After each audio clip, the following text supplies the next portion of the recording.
గురుగారు, ఇక మకర రాశి వారికి ఈ వారం రాశి ఫలితాలు ఏ విధంగా ఉన్నాయి? మకర రాశి వారికి 5 గ్రహాలు యోగిస్తున్నాయమ్మా.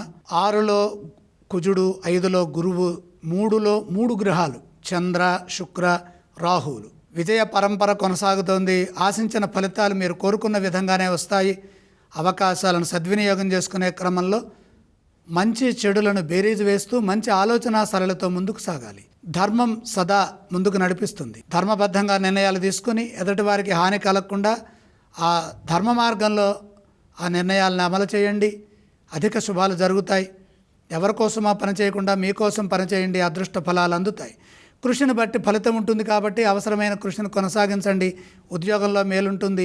ప్రతిభతో పనిచేసి బాధ్యతలను చక్కగా నిర్వర్తించడం ద్వారా తగినంత గుర్తింపు, ప్రతిఫలము ఉద్యోగరీత్యా, వృత్తిరీత్యా, వ్యాపార రీత్యా కూడా కలిగే అవకాశం ఉంది. విశేషంగా ఉద్యోగపరమైన నూతన ప్రయత్నాలు విజయవంతమవుతాయి. స్థిరమైన ఫలితాలు సాధించడానికి కాలం ఎంతగానో సహకరిస్తుంది. మీ కృషి ఫలిస్తుంది. సాధన తగిన విధంగా ఉండాలి. లక్ష్మీ యోగం శుభప్రదం. ధనధాన్యాది యోగాలు కలిసి వస్తాయి. ఎందుకంటే 3వ రాశిలో శుక్రుడు ఉన్నప్పుడు విశేషంగా కృషి చేయాలి. ధనాన్ని పొదుపుగా వినియోగిస్తూ సంపాదన పెంచుకుంటూ ఆశయాలను సాధించండి. ముఖ్యమైన పనుల్లో కుటుంబ సభ్యుల సూచనలు అవసరమవుతాయి. వ్యాపారపరంగా శ్రద్ధ పెంచాలి. ఒత్తిడికి గురి కావద్దు. పొరపాటు జరగకుండా నిర్ణయాలు తీసుకుంటే మేలు చేకూరుతుంది. అలాగే ఈ రాశి వారు ఎటువంటి స్తోత్రం పఠించాలి? మకర రాశి వారు శ్రీ మహాలక్ష్మి అమ్మవారిని స్మరించడం మంచిది. ఏ ఆలయాన్ని సందర్శించుకోవాలి? కనకధార చదువుతూ మహాలక్ష్మి అమ్మవారిని దర్శిస్తే ఉత్తమ ఫలితాలుంటాయి.